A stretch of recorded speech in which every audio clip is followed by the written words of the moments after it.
वो खुश रहें और अपने करियर में और भी तरक्की करें।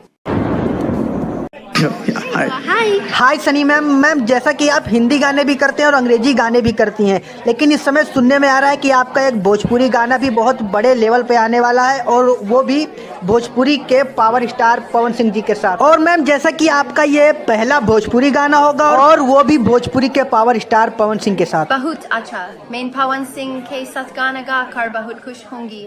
मैम इस समय भोजपुरी में आपके और पवन सिंह जी का एक गाना आने वाला है, इस पे कुछ बोलेंगी? मैं बहुत एक्साइटेड हूँ अपने गाने के लिए और मुझे पवन सिंह के साथ काम करके बहुत अच्छा लगा। और मैम 5 तारीख को पवन सिंह जी का जन्मदिन है, तो इसके बारे में कुछ आप बोलना चाहेंगी? बहुत बहुत शुभकामनाएं पवन सिंह जी को उनके जन्मदिन के लिए। मैं आशा करती हूँ कि वो खुश रहें और अपने करियर में और भी तरक्की करें।